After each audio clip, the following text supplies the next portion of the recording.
join ya, kalau nggak nanti dihitung nggak apa yang nggak kuliah. Kita mulai saja barangkali. Kita janji jam 2 sih, sudah seperempat jam lewat. eh Baik, saya kirim lewat chat dulu ya materi-materi yang sembari nunggu teman-temannya.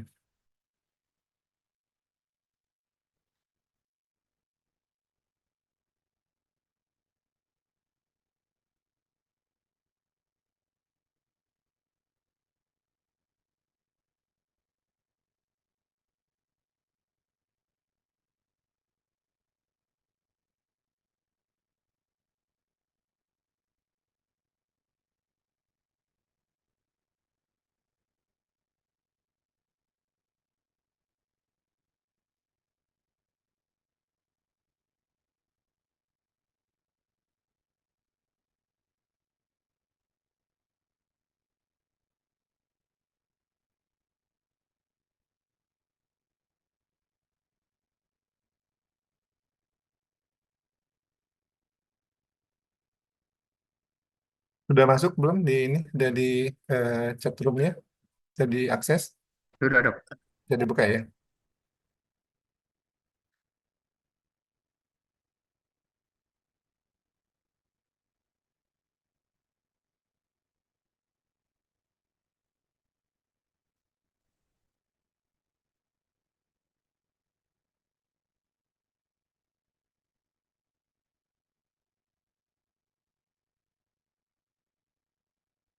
Baik, kita mulai saja barangkali. Terkait dengan obat-obat sistem endokrin sebetulnya banyak ya, kalau mau disampaikan semua saya rasa tidak cukup dengan satu kali pertemuan kita harus menyelesaikan semua, karena kita ketahui sistem endokrin adalah suatu sistem yang termasuk sistem yang besar gitu ya, sistem yang mengatur merupakan sistem regulasi dalam tubuh kita, selain sistem saraf, di mana sistem endokrin ini berbeda dengan sistem saraf yang sifatnya cepat ya, untuk kegiatan-kegiatan yang sifatnya tangkas kita diregulasi oleh sistem persarafan, tetapi untuk yang sifatnya tidak terlalu butuh waktu yang segera, atau yang sifat-sifatnya untuk apa namanya, untuk ya seperti untuk metabolisme yang tidak terlalu buru-buru, berbeda dengan misalnya suatu aksi yang melalui sistem saraf simpatis maupun parasimpatis, ataupun sensorik dan motorik itu adalah sistem saraf. Maka sistem endokrin adalah suatu sistem yang bekerja untuk menjaga homeostatis tubuh agar tetap dalam keadaan konstan, mempertahankan nilai-nilai fisiologisnya ya. Sebagai contoh misalnya ketika terjadi peningkatan apa namanya, glukosa glukosa meningkat, maka terjadi imbalance ya. Jadi peningkatan glukosa itu akan dipertahankan agar kita tetap dalam keadaan euglikemik dengan mengeluarkan hormon yang kita kenal sebagai insulin. Demikian juga untuk pertumbuhan, demikian juga untuk metabolisme, ada yang mengaturnya, itulah sistem-sistem yang kita kenal sebagai sistem endokrin, yang dikenal juga dia masuk suatu sekresi yang dikeluarkan oleh suatu kelenjar, yang kemudian akan menghasilkan suatu hormon yang kemudian nanti akan menimbulkan efek yang di tempat yang jauh ya, maka disebut sebagai karena dia juga masuk dalam aliran darah, maka disebut sebagai endokrin. Oke, kita mungkin saya tadi sudah share ini ya, apa namanya, dua PPT dalam bentuk PDF. Yang kedua itu mungkin lebih mengarah ke farmakologi untuk mengenalkan obat-obatnya, bagaimana efek samping, itu semua nanti mohon dibaca ya. Nanti saya juga akan kasih kuis setelah kita kuliah. Ada ada soal-soal terkait dengan yang tadi yang akan kita bicarakan ini. Baik, kita mungkin hanya membatasi pada dua dua apa namanya, organ endokrin saja, yaitu pertama adalah pankreas, terutama kita bicara tentang kontrol blood glucose, dalam hal ini adalah diabetes mellitus. Kemudian juga kita bicara tentang nanti hormon tiroid. Yang lain-lain mungkin silakan dibaca sendiri ya. Atau nanti juga masuk di dalam misalnya kayak terkait dengan sistem endokrin yang berperan dalam hormon seks, itu mungkin nanti di blog apa namanya, di blog Opgene itu akan dapat lagi juga tentang hormon-hormon itu ya. Oke, kita ketahui bahwasanya glukosa itu dipertahankan dalam keadaan konstan ya. Dari mana kita mendapatkan makanan, kita mendapatkan asupan glukosa ini. Jadi glukosa penting sekali untuk proses pembentukan energi. Kita ketahui setiap kali kita bekerja, setiap kali kita bergerak, setiap kali kita melakukan aktivitas, kita mengeluarkan tenaga atau energi. Dan energi ini dalam bentuk apa yang kita kenal sebagai ATP yang disintesis melalui proses yang cukup panjang yang sudah kamu ketahui, dimulai dari penghancuran dari makanan-makanan yang mengandung polisakarida, ya, kemudian nanti akan diubah dalam bentuk oligosakarida menjadi disakarida dan akhirnya menjadi monosakarida yang kemudian masuk ke dalam diabsorpsi dari usus masuk ke dalam aliran darah. Nah, eh, sehingga ketika kita selesai makan maka terjadi peningkatan kadar gula darah kita akan meningkat.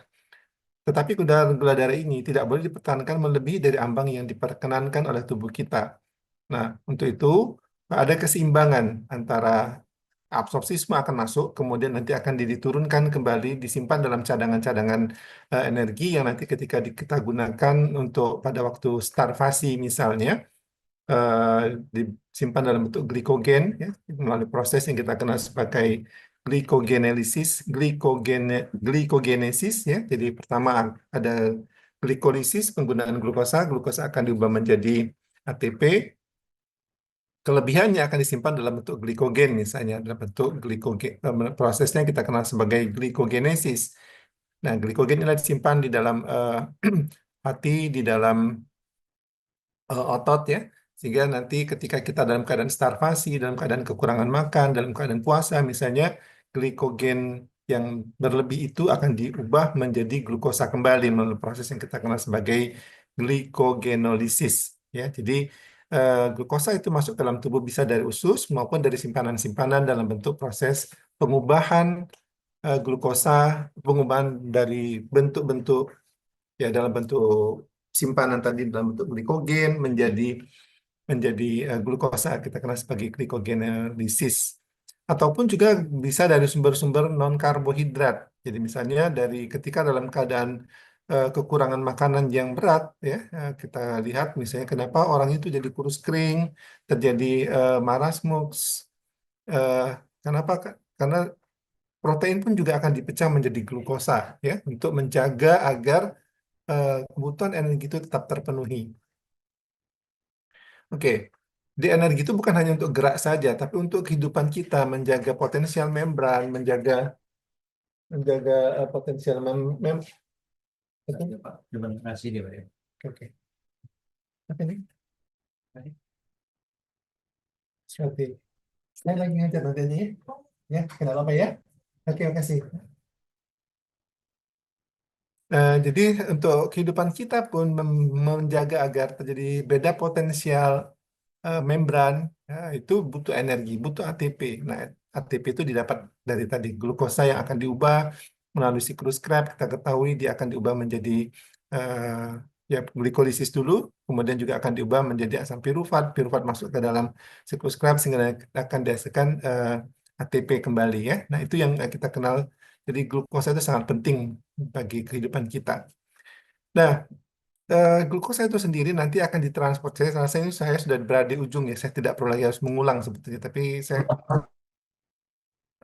mungkin sedikit saya ubah bahwasanya glukosa itu dia tidak bisa masuk dengan mudah ke dalam sel. Harus ada proses transportasi yang khusus untuk itu. Maka dia dikenal sebagai dilakukan suatu facilitated transport dengan adanya suatu carrier pembawa glukosa masuk ke dalam sel. Nah, inilah yang nanti dia sangat bergantung dengan insulin. Jadi bukan insulin itu yang membawa glukosa, tetapi insulin ini adalah suatu mediator di mana ketika insulin itu berikatan dengan reseptor yang ada di membran sel, maka dia akan menyebabkan serangkaian proses eh, di- yang nanti akan berimbas dilepaskannya suatu transporter ya yang kita kenal sebagai glucose transporter atau GLUT ya GLUT bisa nanti GLUT 2 ada GLUT 3 ada GLUT 4 yang mohon maaf suara saya jelas terdengar. Jelas, dokter. Jelas, Dok. Baik, makasih. Nah, eh, itu akan dibawa oleh tadi masuk, jadi glukosa itu akan dibawa secara eh, pasif ya melalui suatu transport ini, dia dibawa masuk ke dalam sel. Nah, jadi insulin ini perannya adalah berperan dalam proses menginisiasi masuknya glukosa ke dalam sel. Ya, saya mohon maaf, saya nggak sempat bikin gambar ini ya. Ya. Nah, insulin ini kita ketahui dia dihasilkan oleh sel beta pankreas, sel-sel Langerhans di beta pankreas yang nanti akan dihasilkan atau disekresi begitu terjadi peningkatan kadar glukosa di dalam darah. Nah, bagaimana sekresi insulin ini dihasilkan? Jadi di dalam keadaan normal kita ketahui sel beta itu dalam keadaan di mana ATP-nya itu rendah ya. Nah, ketika terjadi, kita lihat gambar saja barangkali, ketika adanya glukosa masuk banyak di dalam darah, maka glukosa ini akan dibawa oleh glukosa transporter. Jadi sekali lagi glukosa ini dia tidak bisa masuk ke dalam sel secara mudah. Berbeda dengan apa namanya senyawa-senyawa yang larut di dalam lemak ya misalnya itu dengan mudah dia bisa berdifusi secara pasif. Tetapi glukosa ini dia tidak bisa masuk tapi dia harus dibawa melalui suatu transporter khusus. Misalnya ini adalah sel beta pankreas di mana glukosa yang berlebihan yang meningkat setelah kita makan, maka glukosa ini akan dibawa masuk ke dalam sel beta pankreas sehingga melalui GLUT2 ini. Jadi di sini GLUT2 kalau di otot dan di hepar itu GLUT4 ya. Sehingga terjadi proses metabolisme glukosa, terjadi pembentukan ATP. Nah, ATP yang meningkat ini akan mengakibatkan terjadinya penutupan eh, ion kalium ya, ion kalium atau kalium channel yang ada di sel beta ini. Nah, akibatnya apa? Terjadilah proses depolarisasi. Nah, depolarisasi inilah yang kemudian nanti diikuti dengan masuknya kalsium, sehingga nanti terjadi peningkatan kalsium di dalam sel pankreas beta ini, dan ini akan memicu terjadinya proses apa ya eksositosis. Jadi insulin itu dia dihasilkan oleh sel beta, kemudian nanti akan bergerak ke pinggir ya, sehingga dalam bentuk granul-granul ini dia akan menempel ke membran sel dan terjadi proses pelepasan insulin.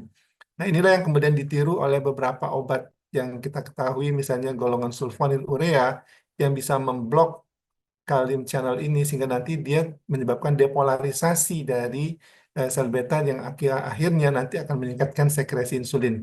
Ini yang kita kenal sebagai eh, insulin sekretagog, obat-obat yang bisa meningkatkan sekresi insulin ya. Jadi prosesnya seperti itu. Oke.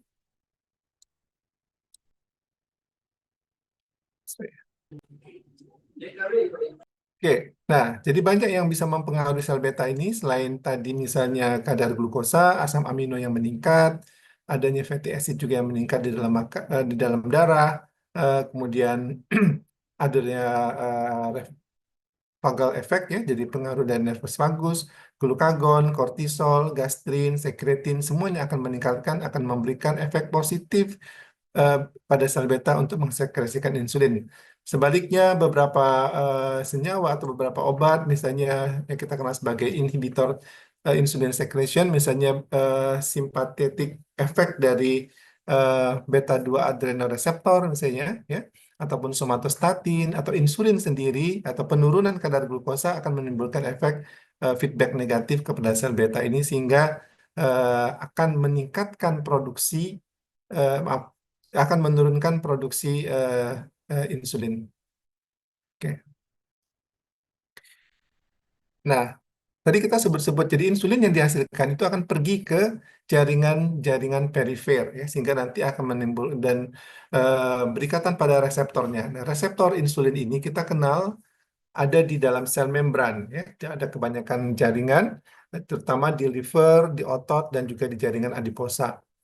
Nah, dia terdiri atas suatu heterodimer, jadi terdiri atas subunit alfa dan subunit beta yang dalam bentuk eh, dua dimer ya, dalam bentuk dimer. Jadi ada alfa subunit dan ada beta subunit yang terletak di dalam membran yang di dalamnya itu ada berikatan dengan suatu enzim namanya tirosin kinase. Nah, adanya ikatan, kita langsung saja sini mungkin, ikatan dari insulin dengan ini reseptor insulin secara skematis kita lihat ada dia dalam bentuk dimer, ada heterodimer, ada subunit alfa dan subunit beta. Subunit alfa ini terletak pada bagian permukaan luar.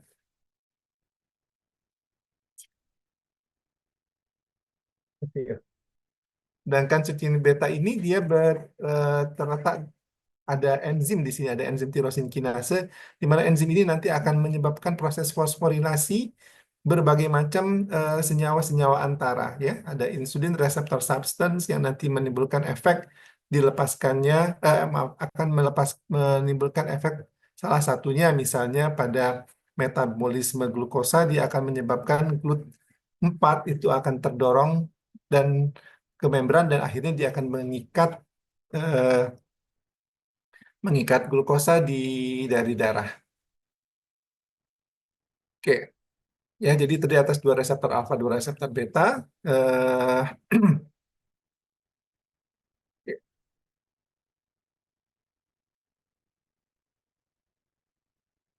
nah, faktor-faktor yang mempengaruhi reseptor ini banyak sekali ya. Jadi kalau misalnya terjadi kerusakan pada reseptor beta ini atau reseptor insulin ini, baik subunit alfa, terutama di alfa ya, ini akan mengakibatkan insulin itu tidak bisa berikatan dengan reseptor tersebut. Nah, inilah yang kita kenal sebagai adanya resistensi insulin ya.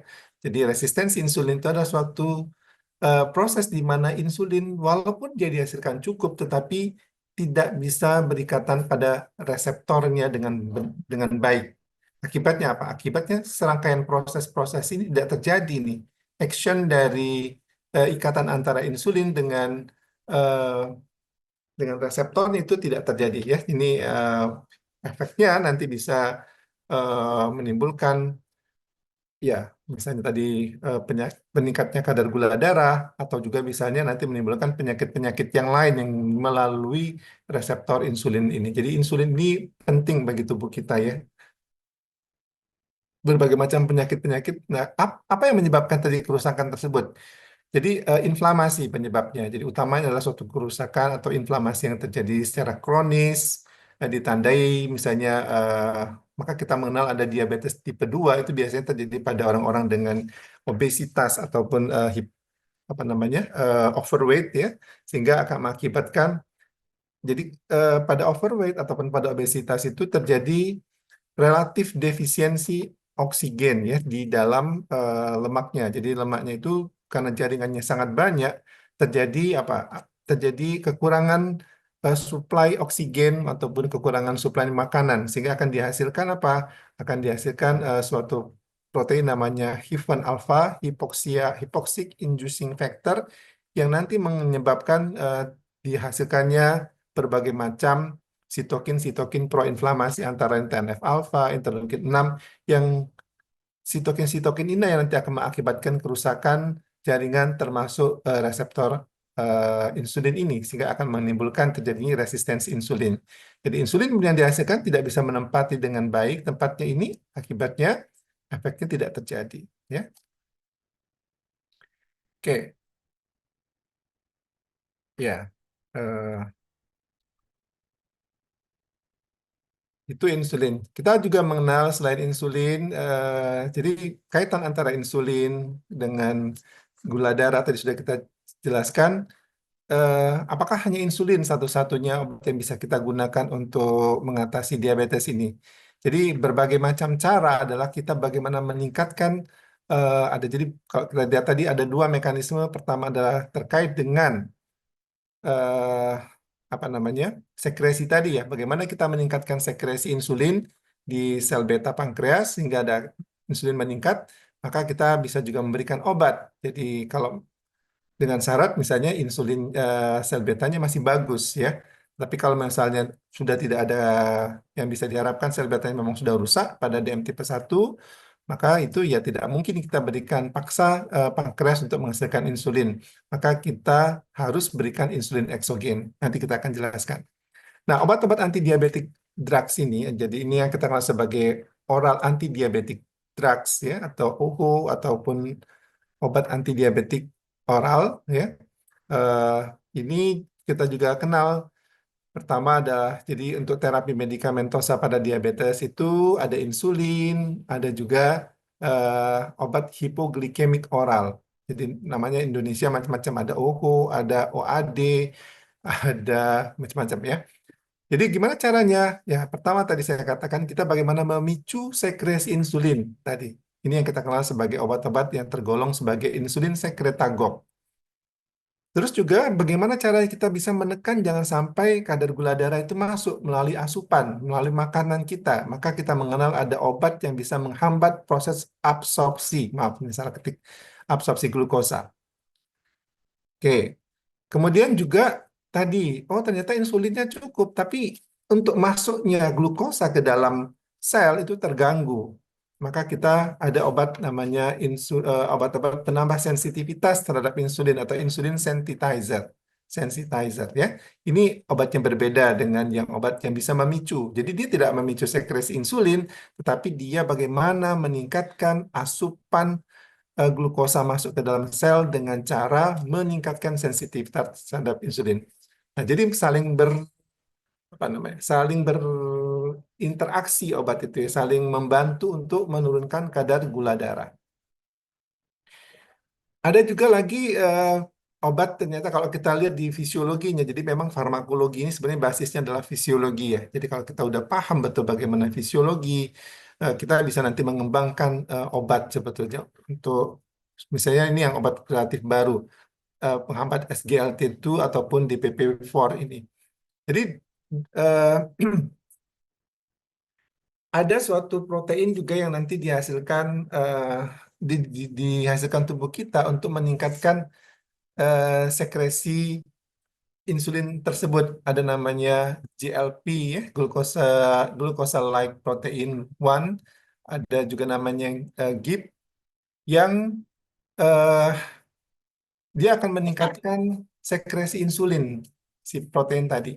Nah, ternyata protein ini dia akan mudah sekali didegradasi oleh eh, suatu enzim, suatu protease namanya DPP ini, dipenyl, aduh apa saya lupa namanya, pokoknya di DPP ini, yang DPP-4 ini dia akan mendegradasi GLP-1 ataupun glucosa-like peptide dan GIP glukosa insulin peptide itu sehingga dia terdegradasi sehingga efeknya itu tidak bisa ini. Nah, dengan menghambat enzim tersebut kita memberikan inhibitor DPP-4, maka kita bisa juga meningkatkan sekresi insulin tadi tanpa kita harus memaksa sel beta ini untuk menghasilkan insulin ya. Jadi dia melalui enzim melalui protease yang bisa menghambat apa namanya suatu protein yang nanti bekerja untuk meningkatkan sekresi insulin. Nah, kita ketahui juga maaf, glukosa itu di dalam tubuh kita selain dari penghancuran tadi dari apa namanya dari proses glikogenolisis, ternyata juga glukosa itu kita absorpsi kembali di dalam tubuh kita melalui tubulus ya kan? Jadi glukosa itu dalam batas tertentu dia akan di reabsorpsi ya ketika melebihi dari misalnya saya juga lupa persen 180 atau 100 apa 140 eh, itu dia tidak lagi bisa diabsorpsi kembali. Nah, siapa siapa yang mengabsorpsinya kembali itu adalah ini namanya sodium glukos aduh lupa lagi nih. Eh, Pokoknya ini transporter juga ya, SGLT2. SGLT2 ini yang nanti menghambat, kalau kita hambat di situ maka proses absorpsi glukosa juga akan terganggu. Jadi sudah dikembangkan orang dari berbagai aspek bagaimana caranya kita bisa menjaga agar glukosa kita yang bisa kita kontrol. Jadi mulai dari proses absorpsinya, proses pengeluarannya dengan SGLT, proses insulin dihasilkan, proses bagaimana insulin itu bisa menjadi sensitif untuk membawa masuk tadi ini semua dikembangkan. Obat-obatnya tinggal kita menghafal ya. Jadi di farmakologi itu kita sebenarnya tidak perlu harus menghafal obat ya. Yang penting itu dalam otak kita itu adalah kita punya skema-skema seperti ini. Pembagian-pembagian obat anti hipertensi misalnya. Ya kita kalau kita udah dalam otak kita udah ada tahu golongan ini, golongan ini, golongan ini. Nanti kita akan nyusun sendiri ya. Itu. Nah, ini yang menurut saya penting saya sampaikan. Nanti mungkin untuk lebih detail-detailnya, karena waktu kita saya sebenarnya sedang membuat panduan silabus juga sih, cuman belum selesai-selesai sampai hari ini. Saya tuh mundur-mundur nih kemarin juga mau nyelesain itu juga ternyata tidak selesai juga dengan libur 5 hari ini. Oke nih ya, jadi termasuk dalam golongan sekresi insulin ini ada namanya dua golongan besar, ada namanya sulfonylurea dan glinit, ada gliben, nah ini salah juga, glibenclamid, ada glimepirid, ini nama-nama obat semua ini, glopizid, glucodion, gluquidon, dan gliclazid. Golongan glinit hampir sama nih kerjanya ya, insulin sekretagok juga, repaglinit, nanti glinit. Jadi kalau kita lihat ada irit-irit, irit-irit, itu biasanya sulfonylurea. Glinit-glinit berarti dia golongan glinit sama-sama insulin sekretagok. Nah, obat-obatnya ini untuk sensitivitas terhadap insulin ada dua golongan, ada biguanid, contohnya adalah metformin ini yang secara luas digunakan, dan golongan thiazolinedion ya, pioglitazone, roxyglitazone misalnya itu adalah golongan thiazolinedion ini. Nah, golongan penghambat glukosa, mungkin kamu udah kenal semua obat-obat ini di kuliah-kuliah dari penyakit dalam saya tahu Dokter Dewi ataupun Dokter Yulianto mungkin itu sudah menyampaikan ada akarbose ya itu glukosidase alfa. Jadi kita ketahui bahwasanya dan saya katakan dari polisakarida akan diubah menjadi oligosakarida, menjadi disakarida dan akhirnya menjadi monosakarida. Nah, glikosidase ini alfa glukosidase ini adalah suatu enzim yang mengubah eh, di apa namanya disakarida menjadi monosakarida ya. Dengan memberikan obat ini kita bisa menghambat absorpsinya. Oke, ini sekarang insulin. Jadi insulin ini eh, mempunyai efek sentral dalam metabolisme ya, baik itu karbohidrat, fat maupun protein. Dan efeknya pada metabolisme sugar dia akan menurunkan gula, dia akan menurunkan blood sugar, menurunkan glukosa dan meningkatkan cadangan energi di dalam tubuh kita ya. Tadi misalnya glukosa masuk kemudian diubah menjadi glikogen. Kelebihannya lagi disimpan dalam bentuk lemak dan sebagainya. Nah, di mana tempat organ utama dari kerja dari insulin ini dia di liver ya. Jadi di liver kita ketahui storage terbesar tubuh kita terhadap kelebihan glukosa itu ada di liver. Eh, Kemudian juga di skeletal muscle di otot rangka jaringan lemak.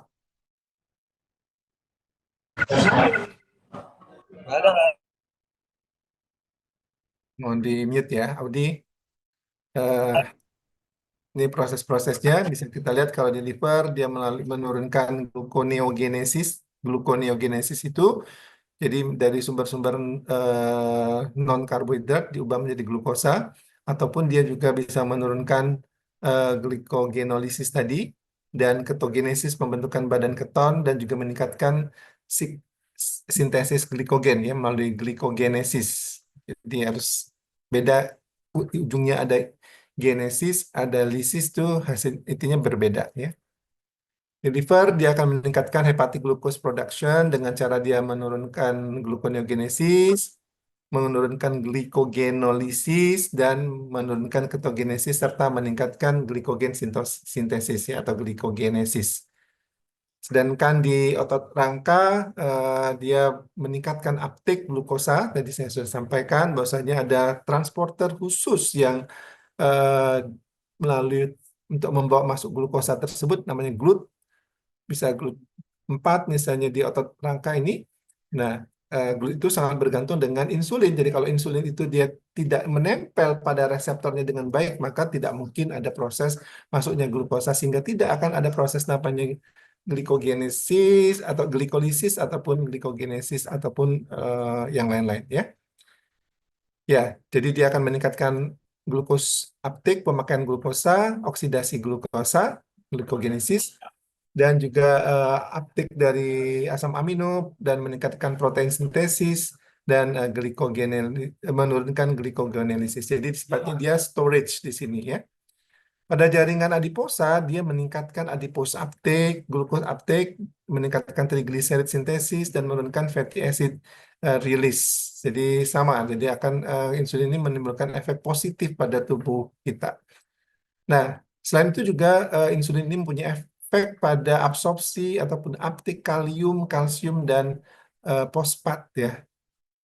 Nah, jadi insulin ini pada orang-orang yang mengalami hipokalemia ataupun hipofosfatemia atau hipokalsemia dengan pemberian insulin ini akan meningkat ya uptake selulernya. Nah ini, jadi insulin itu kita ketahui berasal dari animal dulu ya, tapi sekarang sudah banyak dari manusia, human insulin, tapi bukan langsung dari manusia kan itu tidak mungkin kita lakukan ya. Maka dia ada proses rekombinan DNA. Jadi kita ketahui ini cincin rantai asam amino yang menyusun apa namanya, yang menyusun si insulin ini. Untuk rekomendasi anak Nukman. Oh, kan baik. Tentang deh. Ya, tak penting itu lagi langsung. Nah, nomor terus nomor Ini ya, nomor maaf, maaf. Lukman Profesor. Iya. Oh, minta di sini. Kalau saya sebut dengar deh. Lagi ngajar nih. Nah, jadi kita produk biosintetik ya dari rekombinan DNA ini dengan mengubah dari asam amino tertentu, kita akan mendapatkan sifat-sifat insulin yang berbeda-beda. Jadi kita kalau kita lihat mungkin sudah disampaikan dalam kuliah sebelumnya, maksudnya ada yang insulin yang long acting, ada short acting, ada apa namanya, ada yang intermediate. Nah itu dengan cara mengubah asam amino, susunan asam amino yang kita kenal ada insulin lispro, ada detemir insulin. Nah, itu ya, itu ya. Oke. Jadi antara pork and bovine itu ada yang membedakannya hanya 3 asam amino saja ya. Jadi ini semua diproduksi di, di, di dengan bantuan E. coli ya. Jadi misalnya pada eh, ya tadi treonin diubah jadi alanin, misalnya alanin jadi treonin, valin menjadi isoleusin ini akan menyebabkan hasil yang berbeda. Oke. Nah, ini tadi beberapa tadi. Jadi efeknya adalah kita akan mendapatkan insulin dengan tujuan yang macam-macam. Ada yang lispro, misalnya insulin lispro itu yang efeknya cepat. Jadi dia kita ketahui obat itu kan ada yang masa apa duration of actionnya lama, ada juga. Jadi dia lama.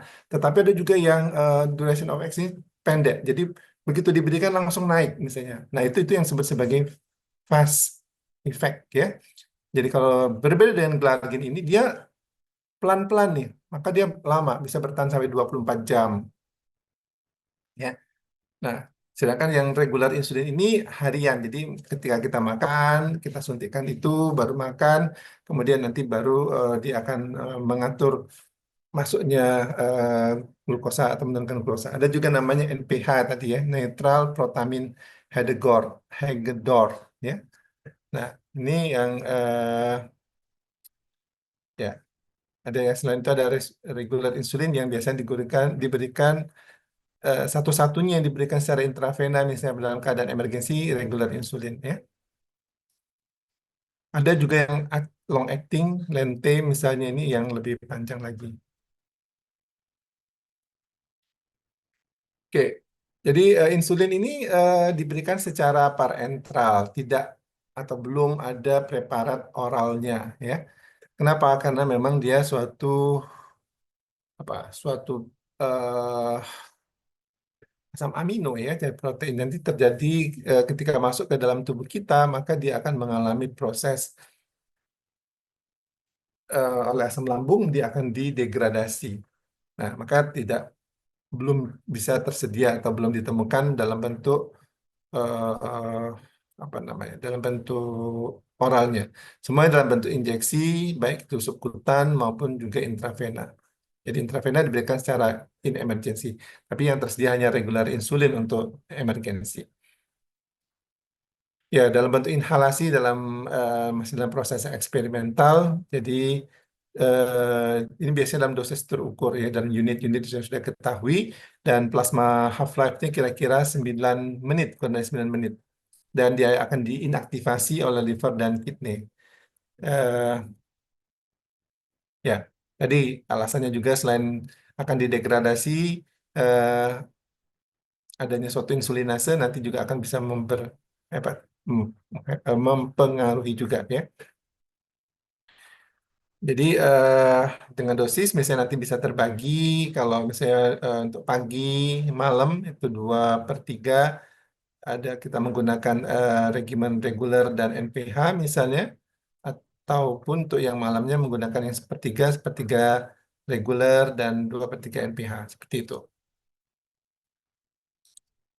Nah, eh, dia insulin ini kita gunakan pertama untuk yang kita mengenal, ada diabetes yang insulin dependent, ada yang non insulin dependent. Yang biasanya kita kenal sebagai DM tipe 1 ini terminologi yang lama ya.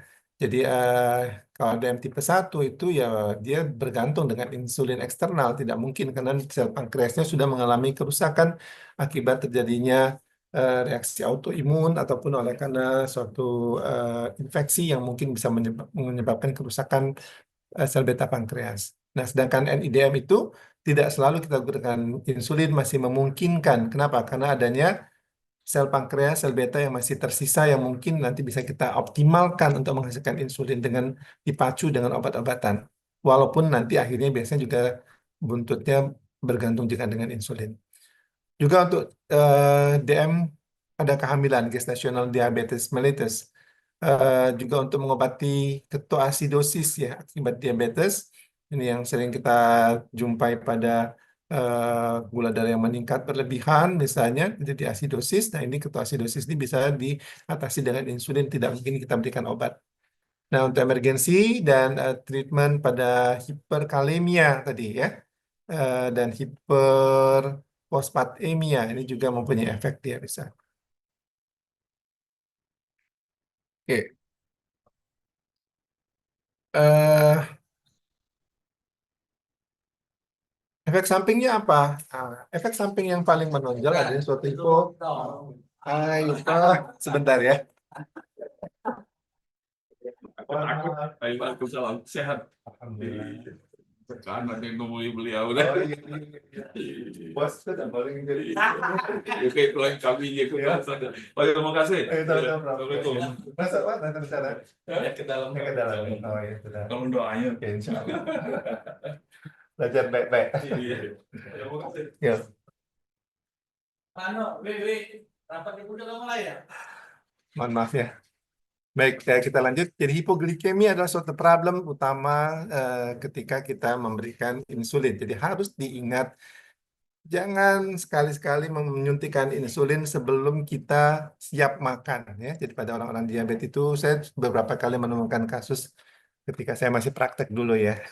Sekarang saya udah berapa tahun ini, jadi WD tidak sempat lagi praktek.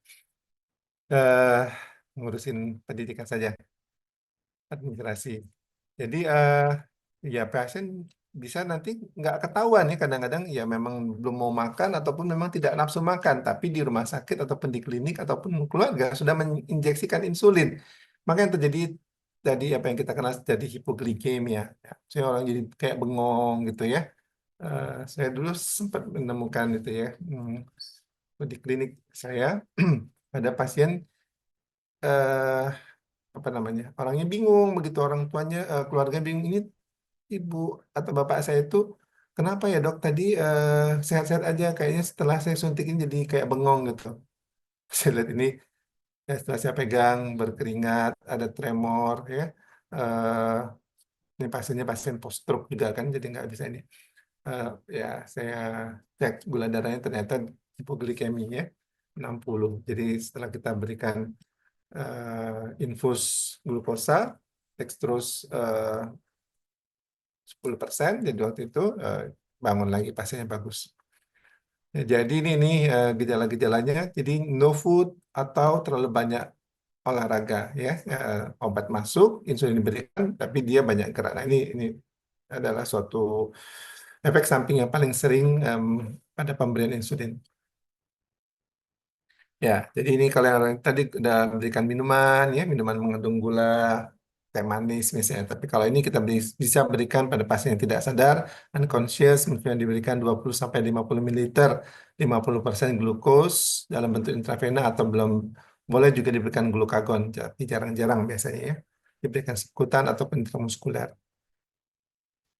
Ini efek samping yang sering pada insulin ini adalah alergi. Nah, ini walaupun jarang, tetapi karena insulin ini sekali lagi adalah suatu protein, tentu saja protein itu akan membentuk suatu reaksi alergi juga ya bagi tubuh.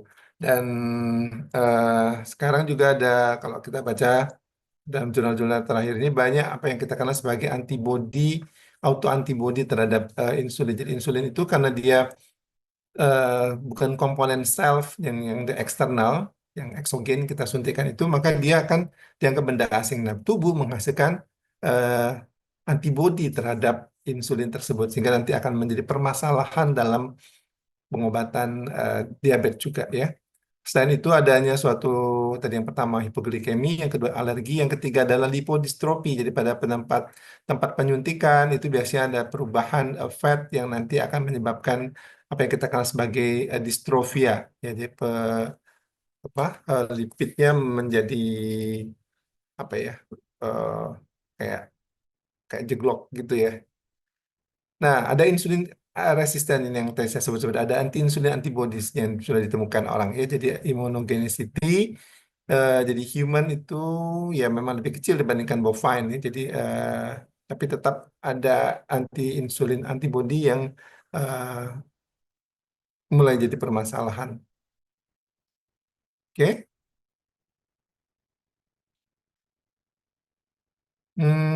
Oke. Ini manajemen diabetes tipe 1 sudah tahu mungkin ya kita berikan tergantung dengan insulin. Jadi pemberiannya adalah dalam bentuk mixture, bisa dalam short acting ditambah dengan intermediate ataupun long acting, eh, dan ataupun 2 kali sehari ya. Jadi eh, dua, 2 kali per hari, em, 2/3 malam, siang, dan sepertiganya untuk malam dengan eh, apa namanya, misalnya pada siang kita menggunakan kombinasi antara regular insulin 1 bagian ditambah dengan NPH 2 bagian ya. Ini untuk siang, sedangkan untuk malam 1/3 regular dan 2/3 adalah NPH seperti itu. Ini yang kita kenal sebagai pemberian secara bifasik. Jadi mengkombinasi antara short acting dengan intermediate ataupun dengan long acting.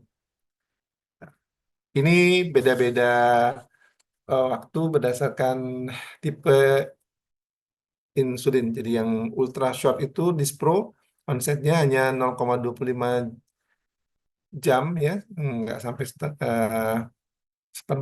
ya. Dia sudah menimbulkan efek, itu efeknya mencapai sampai 2 sampai dengan 5 jam, dan peaknya ini dicapai dalam waktu 0,5 sampai dengan 1,5 jam. Ini regular insulin. Ini onsetnya, jadi dia setelah diberikan baru menimbulkan efek 1 jam ya. Peaknya dicapai dalam waktu 2 sampai dengan 4 jam dan durasinya 5 sampai dengan 8. Ya.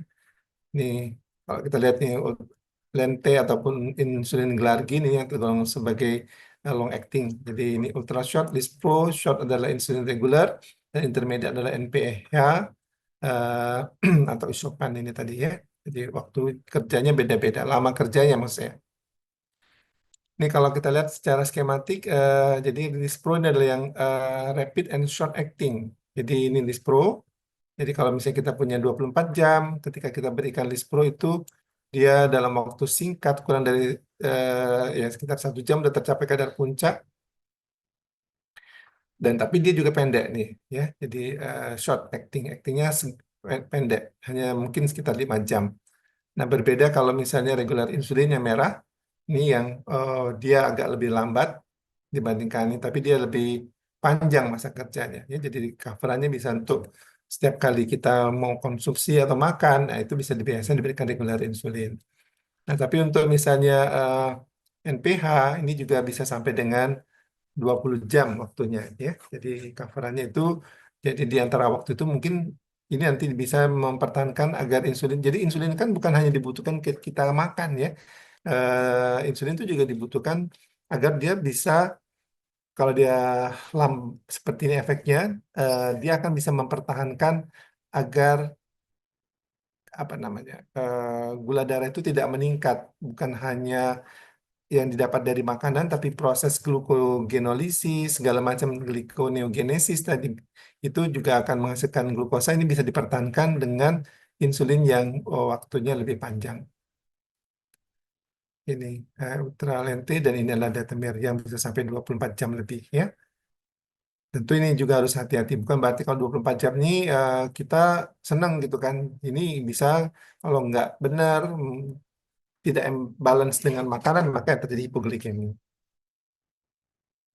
Ini bentuknya ada dalam bentuk injektor, ada juga dalam bentuk pump seperti ini ya.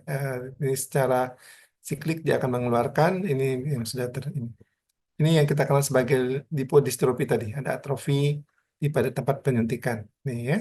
Ini yang tadi lipid distrofi ya.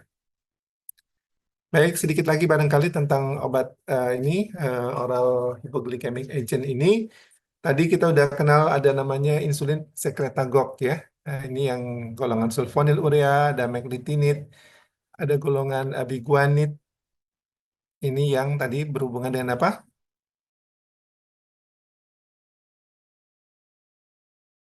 Dia ini juga insulin sensitizer, dan ada alpha glucosidase inhibitor, ini yang berhubungan dengan proses ini tadi mana di sini nih tepatnya menghambat absorpsi glukosa. Kalau tadi ini biguanid dan thiazolinedione, ini dia tergolong sebagai insulin sensitizer ya. Sedangkan sulfonylurea glinid ini mainnya dia di sel beta pankreas dengan meningkatkan sekresi insulin. Oke. Jadi kita lihat yang oral hypoglycemic agent ini, yang pertama adalah sulfonylurea. Ini pertama digunakan. Jadi obat ini syaratnya kita gunakan kalau ada functional beta cell activity. Jadi sel betanya itu masih fungsional. Kalau sel beta sudah rusak, ya nggak mungkin. Jadi syaratnya dia masih bisa menghasilkan insulin. Nah, tapi kalau kayak DM tipe 1 itu kan nggak mungkin dia kita berikan eh, apa namanya glibenclamid misalnya. Ya, kenapa? Karena memang dia tidak ada selnya yang masih bagus, semuanya sudah mengalami kerusakan. Maka pilihannya satu-satunya adalah insulin. Nah, ada beberapa preparat, jadi ada first generation, ada second generation, ada juga yang baru-baru terus berkembang ya. First generation ini tolbutamide, chlorpromazid, ini jarang lagi dipakai. Obat ini memang waktu parunya T setengah ini ya. T setengah ini eh, half life-nya. Waktu parunya 4 sampai dengan 5 jam, chlorpromazid itu bisa mencapai 32 jam, jadi lama ya. Jadi ini yang dikhawatirkan bisa terjadi hipoglikemia, maka obat ini jarang digunakan. Nah, second generation ini glibenclamid, ada gliburid namanya glimepirid, ada glipizid. Ini mempunyai waktu half-life yang berbeda-beda. Nah, secara umum dia meningkatkan sekresi insulin. Nah, dan selain itu juga untuk penggunaan jangka waktu yang lama, dia akan menekan produksi glukagon. Kita akan ingat bahwasanya glukagon ini adalah suatu hormon anti insulin ya. Jadi kalau kita insulin untuk menurunkan kadar gula darah, maka glukagon sebaliknya dia akan meningkatkan gula darah. Jadi sebetulnya dua ini bekerja secara sinergis ya, walaupun dia counterpart, bertolak belakang. Ketika kita mengalami penurunan gula darah, hipoglikemia, maka glukagon akan meningkat, sehingga gula darah kita akan, simpanan-simpanan itu akan dipecah misalnya ya, sehingga kita akan apa namanya, kita akan masih berkecukupan untuk bisa mensupport tubuh kita dengan glukosa.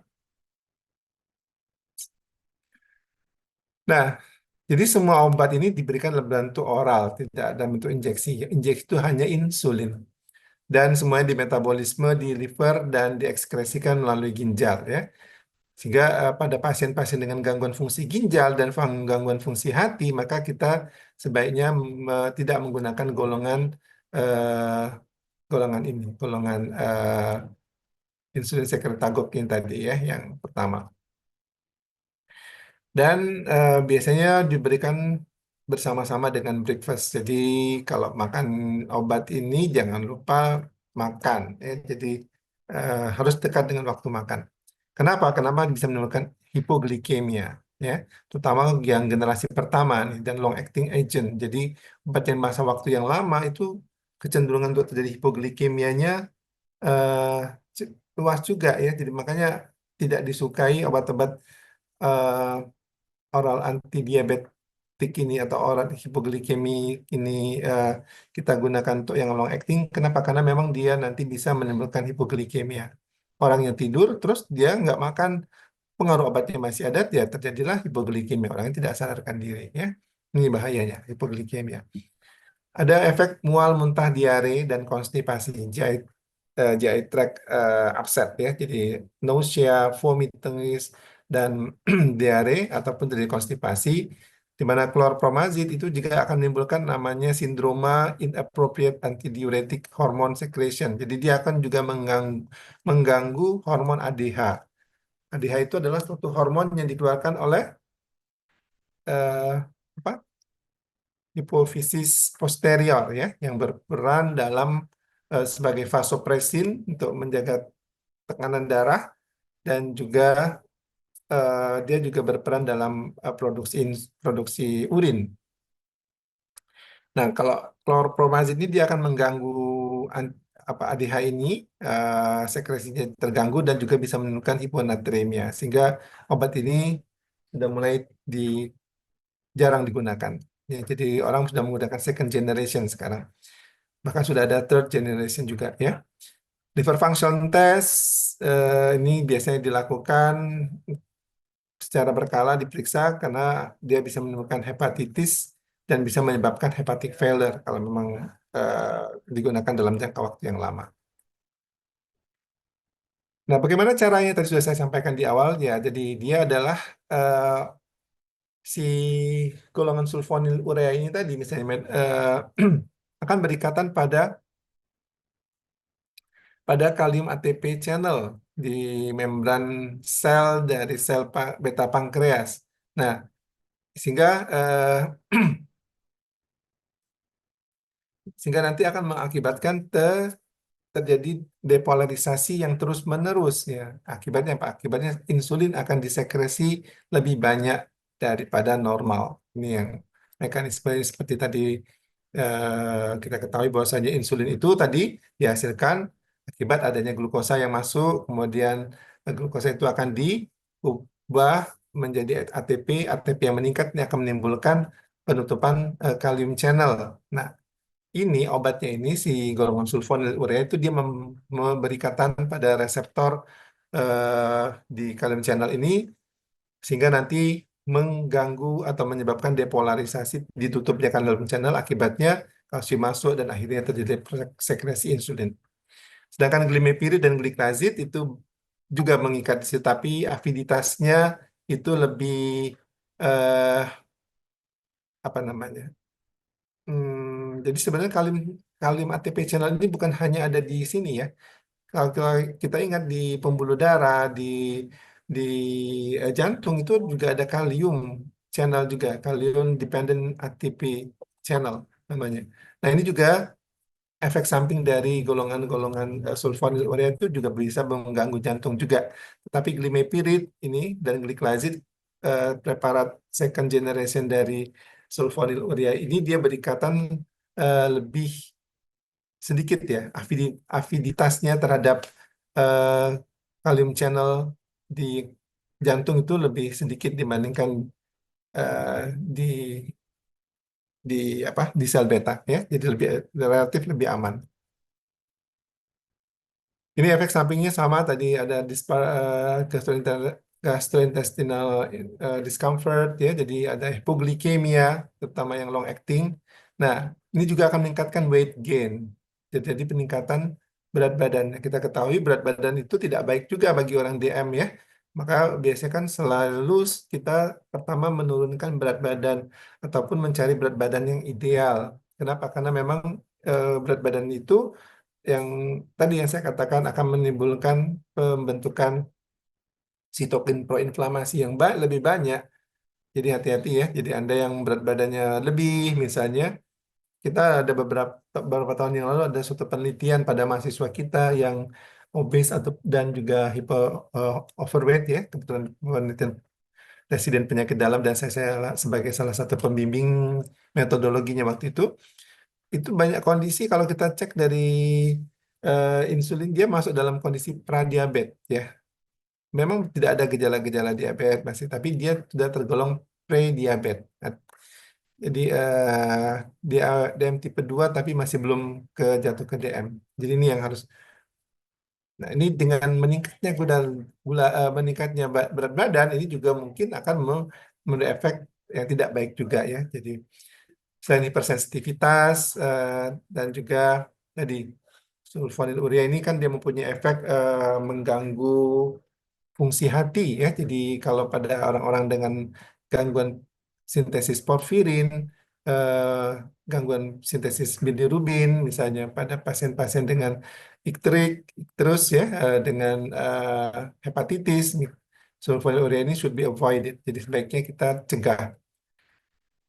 Nah, satu hal lagi dari sulfonylurea ini selain itu tadi dia memacu untuk produksi insulin, ternyata juga dia bisa mempercepat loss of pancreatic beta cell. Jadi sel betanya itu lama-lama juga akan capek. Jadi malah akan menjadi lebih cepat. Maka biasanya sekarang dalam penanganan kalau kita lihat di klinik misalnya itu sudah insulin itu biasanya lebih dini diperkenalkan ya. Jadi kalau dulu orang masih ngejor dengan obat-obatan oral hypoglycemic agent ini biasanya ya dulu. Tapi sekarang sudah lebih awal digunakan insulin walaupun insulin dosis kecil.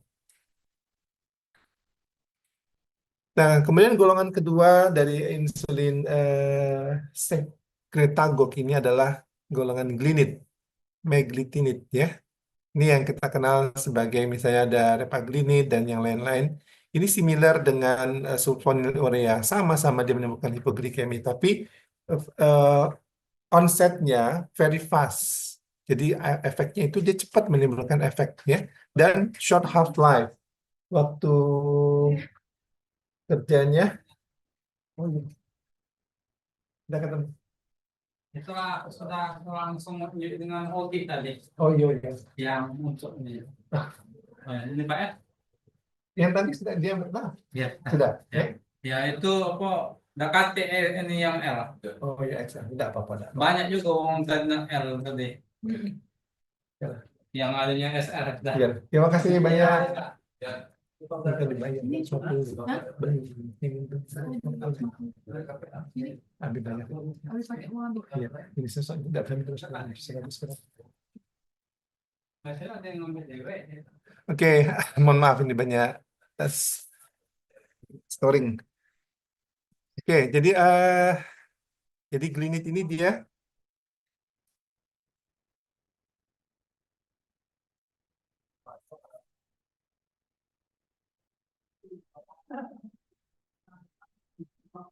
Aku yang keuangan. Beli deh, Pak.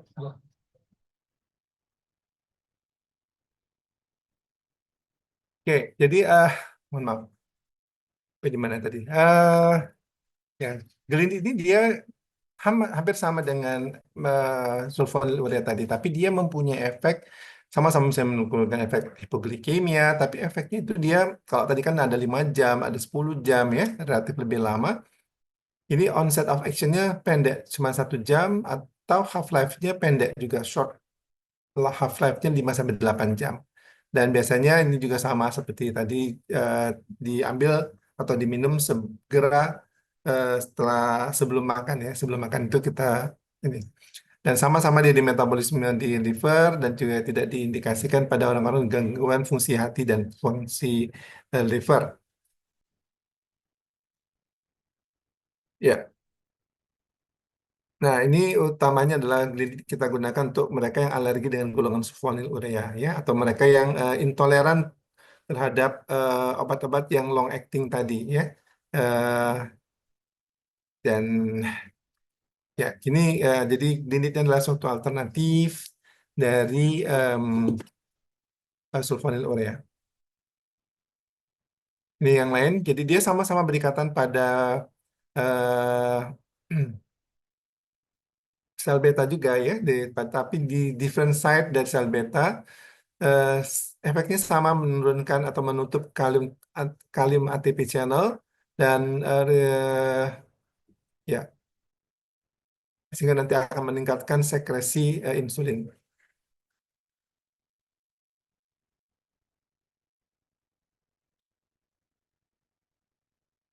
Oke, efek sampingnya juga mirip-mirip hipoglikemia, GI upset dan ada reaksi alergi. Jadi klinis ya. Baik, sekarang kita lanjut ke insulin sekretago. Masih semangat? Semangat nggak? Saya yang semangat aja ngajarin kamu pada tidur-tiduran nih kelihatan dari sini. Ada yang ambil di tempat tidur, ada bantalnya, kelihatannya nyantai banget mahasiswa. Saya salah salah saya juga sih, mestinya saya eh, apa tidak online ya, jadi online ya begini nasibnya. Kalau offline kan di kelas sama, tapi kamu juga pasti ngantuk-ngantuk kalau dosennya si kuliah. Oke, ini metformin ya. Ini contoh dari golongan biguanid, metformin. Ini adalah obat yang paling banyak yang most commonly prescribed dari oral hypoglycemic agent ini. Eh, dulu ada fenformin, tapi sekarang sudah tidak digunakan lagi karena dia ternyata menimbulkan laktat asidosis. Mekanisme kerjanya itu tadi dia menurunkan gluconeogenesis. Apa gluconeogenesis tadi? Pembentukan, pembentukan siapalah yang beruntung ini ya, saya panggil ya. Hmm, Risa Amelia dari Gamma ya. Apa tadi Risa? Gluconeogenesis, pembentukan glukosa dari, ya udah bantu separuh nih.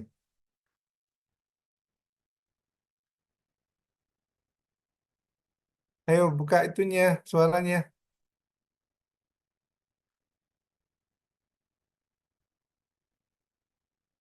Risa ada Risa. Apa ini doang nih? Ada kan? Bergerak-gerak kayaknya. Apa Risa? Gluconeo. Neo itu artinya baru kan? Kalau gluko itu berarti glukosa. Neo baru. Genesis pembentukan. Jadi pembentukan glukosa dari neo. Neo itu dari sumber-sumber baru yang bukan dari glukosa. Ya, ya jangan ngantuk Mbak ini. Saya ngopi dulu loh sebelum ngajar supaya bersemangat ya.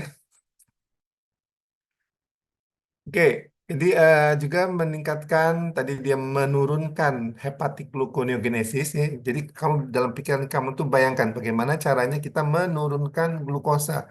Oh, berarti stop produksi baru dari yang tempat simpanan tadi. Itu yang pertama. Kedua, slow GI absorption of glucose. Jadi absorpsinya diturunkan. Terus bagaimana lagi supaya dia cepat turun nih? Glikolisisnya ditingkatkan, stimulate glycolysis in tissue. Jadi meningkatkan penggunaan glukosa ini sehingga glukosa itu akan dikeluarkan dari darah ya dari plasma masuk ke dalam jaringan untuk diubah menjadi energi tadi. Nah, ini ini yang dilakukan oleh biguanidin. Jadi pertama dia menurunkan gluconeogenesis, menurunkan absorpsi, kemudian menstimulasi glikolisis supaya mudah banyak terjadikan penggunaan glukosa itu akan dipakai oleh jaringan meningkat dan juga menurunkan glukagon. Glukagon ini hati-hati nih, glukagon kan bisa meningkatkan pembentukan glukosa nih. Glukagon ini dia tidak menimbulkan efek hipoglikemia seperti yang kita takutkan pada golongan insulin sekretagok ya. Kenapa? Karena dia sifatnya mengurangi yang simpanan-simpanan, bukan bukan menurunkan yang sudah ada diturunkan karena dipaksa masuk semua, enggak ya. Nah, ini dia menurunkan hepatic gluconeogenesis, slow absorption of glucose, kemudian meningkatkan pemakaian glukosa, menurunkan glucagon concentration ya. Nah, sehingga metformin itu akan menurunkan efek menurunkan kadar glukosa tanpa harus bergantung dengan fungsi pankreas. Jadi pankreasnya tidak diajak main dulu. Nah, jadi kalau yang tadi itu kan pankreas tuh digenjot, kamu kerja, kerja, kerja, keluarin insulin terus sama sulfonylurea maupun golongan glilit tadi ya. Nah, sehingga dia tidak menimbulkan hipoglikemia. Jadi beda kalau pankreas itu insulin pasti mainannya adalah hipoglikemia. Ya, kalau misalnya diberikan insulin eksogen pasti hipoglikemia juga. Nah, ini dia tidak ya. Jadi yang ada tuh diupayakan jangan masuk, jangan masuk, jangan masuk. Yang ada tuh dimasukkan dulu, tapi nggak terlalu diforsir seperti pada pemberian insulin. Oke, nah ini juga diberikan secara oral, half-life-nya 1,5 sampai 3 jam. Dia tidak dimetabolisme dan diekskresikan juga di ginjal, ya, diekskresikan di ginjal. Metformin ini biasanya digunakan dalam bentuk monoterapi ataupun dalam bentuk kombinasi, ya. Jadi biasanya kalau awal-awal orang tuh DMT kedua kalau udah ketahuan metformin dulu diberikan. Nah, tapi kalau memang tidak efeknya kurang, kontrol glikemiknya tidak tercapai, maka ditambah dengan kombinasi dengan insulin sekretagok tadi. Ya, pada pasien-pasien dengan obes, dengan insulin resisten terutama tadi. Jadi kalau misalnya berat badannya orang yang lebih, berat badannya ya pilihannya adalah metformin. Ini kita dapat tadi udah tahu ini ada mekanisme insulin resisten ya, dan tidak akan memprovokasi terjadinya hipoglikemia. Efek sampingnya apa? Ya tadi samalah, ada mual, muntah, diare, abdominal discomfort, ya ada anoreksia kemungkinan, eh ya itu. Dan bisa juga terjadi defisiensi vitamin B12 dalam long term terapi ya. Nah, kontraindikasinya adalah pada orang-orang dengan eh ya resiko laktat asidosis ya, terutama misalnya ada gangguan fungsi ginjal, gangguan fungsi apa? Paru atau liver atau gangguan jantung. Nah, ini metformin harus dikontraindikasikan. Jadi pada kemungkinan-kemungkinan orang-orang dengan gangguan-gangguan di atas, gangguan fungsi hati, gangguan fungsi paru, gangguan fungsi ginjal, eh, ataupun eh, apa tadi, liver, ya, ini juga harus hati-hati. Nah, ini masih kelompok insulin sensitizer juga adalah pioglitazone dan rosiglitazone, ini yang kita kenal sebagai golongan eh, diazolinedion tadi ya. Mekanisme kerjanya itu dia bekerja pada PPVAR gamma ini, pada nuklear reseptor yang namanya peroxisome proliferator activated receptor gamma, eh, yang nanti akan memodulasi transkripsi dari insulin sensitif gen. Insulin sensitif gen. Jadi gen-gen yang apa namanya? Ya, menyebabkan nanti menghasilkan insulin ya. Dan em, ya mengontrol glukosa dan kadar lemak juga, metabolisme lemak di otot, di jaringan adiposa, di liver. Di mana pada pasien diabetes kita ketahui misalnya dengan adanya gangguan fungsi apa namanya, gangguan fungsi, gangguan dengan dislipidemia. Nah, ini akan menurunkan kadar trigliserida, menurunkan HDL, walaupun juga nanti ada resiko meningkatkan LDL ya, dan juga menurunkan sintesis tadi TNF alfa. Yang kita ketahui TNF alfa ini merupakan suatu sitokin proinflamasi yang sangat kuat dan juga akan meningkatkan ekspresi dari GLUT1 dan GLUT4 ya. Ini golongan pioglitazone ataupun rosiglitazone ini. Ya, pemberiannya semuanya dalam bentuk oral, di metabol bisa digunakan dalam bentuk monoterapi dan kombinasi regimen. Nah, tapi dia ada keburukannya, ya, dia bisa menyebabkan fluid retention, jadi menyebabkan retensi cairan. Nah, ini akan meningkatkan weight gain lagi, meningkatkan berat badan. Ini jeleknya dari golongan diazolenidion ini, ya. Eh, dan bisa meningkatkan resiko terjadinya heart failure. Jadi kita ketahui adanya retensi cairan akan meningkatkan cardiac output pada orang-orang dengan gangguan fungsi ginjal, ada gangguan hati, apa namanya, jantungnya sudah lemah, maka ini akan jadi beban, ya. Eh, Overload dari apa feeling apa namanya, diastolic overload, yang sehingga nanti akan mengakibatkan kalau ototnya sendiri sudah tidak kuat lagi, maka dia akan menyebabkan terjadinya kegagalan dalam memompahkan darah dan berakibat terjadinya eh, ya gejala-gejala gagal jantung, ya, bisa gagal jantung kiri maupun gagal jantung kanan. Ya, pada wanita ini akan meningkatkan resiko terjadinya pregnancy. Ya, jadi kenapa? Karena dia ternyata meningkatkan ovulasi, ya, eh, jadi lebih subur, ya. Oke. Sama harus diperiksa liver function test, kombinasi dengan sulfonylurea dan insulin itu bisa menimbulkan hipoglikemia, dan efeknya itu baru muncul secara klinis setelah beberapa minggu digunakan, sampai beberapa bulan baru pada kelihatan. Jadi jangan cepat-cepat menyetop obat, ya.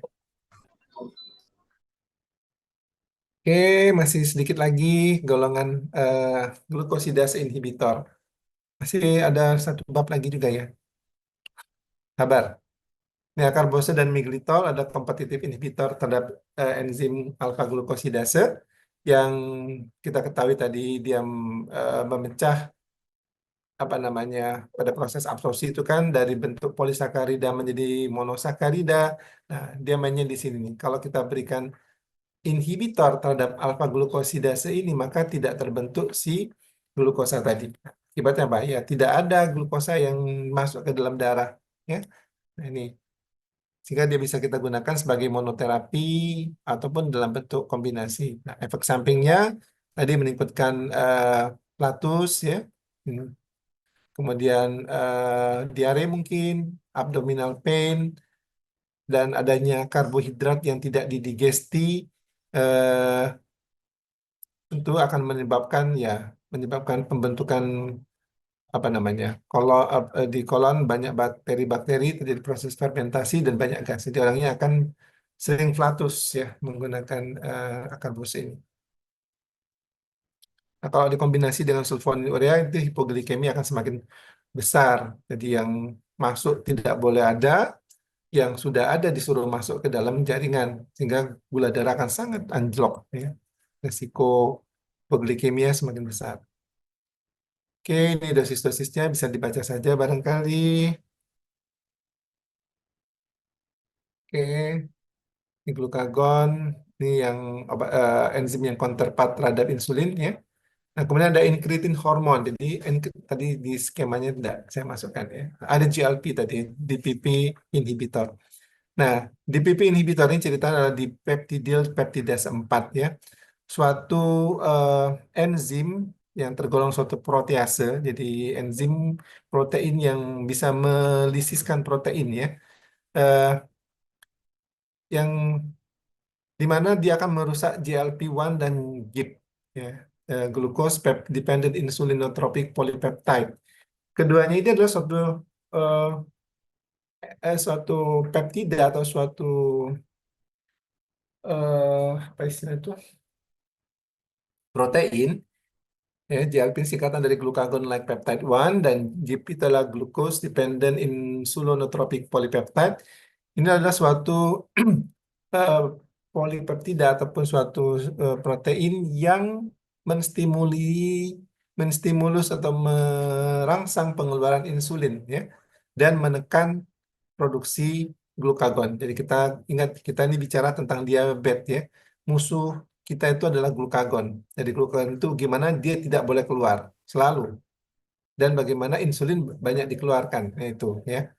Jadi eh, tetapi GLP-1 dan GIP ini dia tidak lama nih berada dalam dalam darah ya, disekresikan kemudian dia didegradasi oleh DPP-4 ini.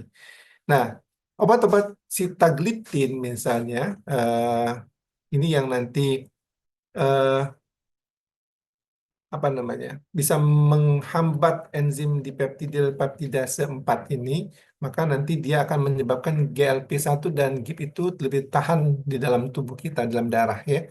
Sehingga jadi dia suatu inhibitor terhadap DPP-4 ini eh, sehingga nanti akan menyebabkan tadi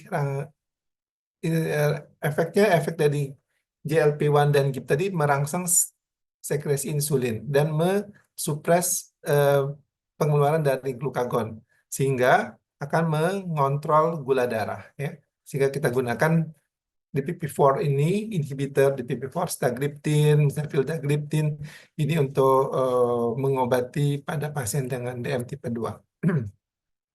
Oke, ini barangkali nanti bisa dibaca saja. Saya dari farmakologi mungkin tidak terlalu, ini sudah kamu pelajari di penyakit dalam. Ini juga manajemen DM tipe 1. Kita masih ada satu lagi ya. Mohon maaf, ini saya harus sampaikan karena memang, oh ada izin ke toilet.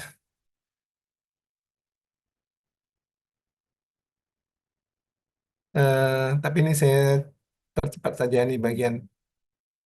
Ini adalah slide yang satunya lagi yang sudah saya ini ya. Tapi ini terus terang belum bagus banget ini. Masih banyak saya karena agak buru-buru. Eh, Ini preparatnya lebih terkait dengan obat-obatan ya. Nanti coba kamu bisa baca saja ya. Sebenarnya ada yang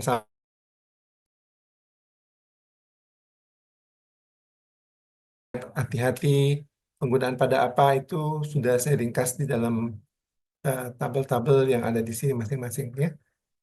Oke. Nah, saya hanya mungkin ingin melihatkan juga satu lagi yang harus saya sampaikan adalah obat anti tiroid. Nah, ini belum slideshow ya. Ini sudah muncul belum slideshow-nya? Udah dokter. Baik. Jadi hormon tiroid ini kita ketahui adalah suatu hormon juga yang sangat penting bagi tubuh kita ya. Jadi hormon tiroid ini dia yang mengatur kecepatan metabolisme tubuh kita, menyebabkan pertumbuhan dan sebagainya itu bergantung juga dengan tiroid. Nah, kita mengenal di klinik misalnya ada penyakit-penyakit yang berhubungan dengan tiroid ini bisa kita lihat dari fungsi tiroidnya yang mengalami penurunan, ini yang kita kenal sebagai hipotiroidisme, atau dia bisa sebaliknya mengalami yang apa namanya tiroid yang berlebihan yang kita kenal sebagai hipertiroidisme. Nah, kelainan-kelainan klinis mungkin bisa sebagai goiter, sebagai apa pembesaran kelenjar gondok seperti ini ya. Eh, Mungkin kamu bisa cari gambar lebih baik ya. Saya terus terang nggak sempat banyak kemarin cari ini, nah, agak buru-buru.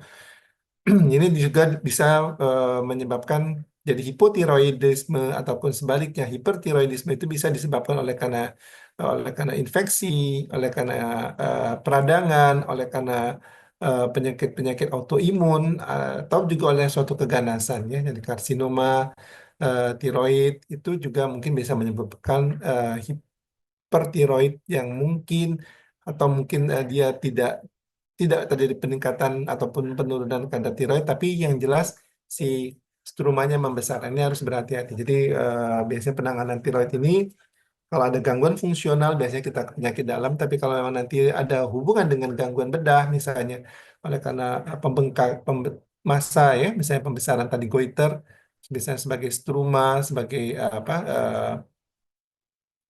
goiter non toksik yang kita kenal sebagai apa gondok gitu ya, itu biasanya oleh karena kondisi hmm, di mana kebutuhan akan yodium itu meningkat, tetapi asupan yang tidak meningkat ya, misalnya pada daerah-daerah kekurangan yodium, maka tubuh akan mengkompensasinya dengan memperbanyak selnya sehingga akan terjadi gondok. Nah, ini yang mungkin bisa diatasi dengan kasus bedah. Nah, sedangkan pada kekurangan tiroid ini kita harus berikan tiroid itu obat ya, yang nanti bisa meningkatkan produksinya atau justru sebaliknya menurunkan produksinya kalau memang dia mengalami hipotiroid. Nah, jadi hipotiroid ini ada beberapa obat yang nanti kita lihat hipotiroid ini misalnya yang sering banyak atau digunakan adalah natrium tiroksin ya, natrium levotiroksin adalah obat yang banyak digunakan untuk terapi hipotiroid. Jadi hipotiroid ini ya gejala-gejalanya jadi misalnya akan mengakibatkan orang yang tambah mix udem, kemudian ada akralnya dingin ya, dia lemah misalnya. Eh, Bahkan juga bisa nanti mengakibatkan gangguan pompa jantung dan sebagainya ya, sehingga cardiac outputnya akan berkurang dan akibatnya juga nanti bisa menyebabkan kelainan-kelainan terkait dengan itu. Nah, obatnya satu adalah dengan memberikan hormon tiroid dari eksternal atau obat yang bisa meningkatkan ya mengganti T3 T4. Mungkin mereka saya yakin kamu udah belajar ya di fisiologi tentang bagaimana T3 T4 itu bisa dihasilkan dari yodium, dia akan termasuk ke dalam koloid, kemudian nanti akan diubah menjadi kalium yodida, kemudian jadi apa triiodotironin dan kemudian dengan nambahan satu yodida lagi maka akan jadi tetraiodotirinon T4 sehingga kita mengenal tentu ini ada hormonnya juga yang membantu yang kita kenal sebagai thyroid stimulating hormone yang dihasilkan oleh kelenjar hipofisis ya, hipotalamus ya. Oke, kita tidak ke situ. Baik, natrium levotiroksin ini digunakan untuk kasus hipotiroid ya, hipotiroid. Tolong, Miss.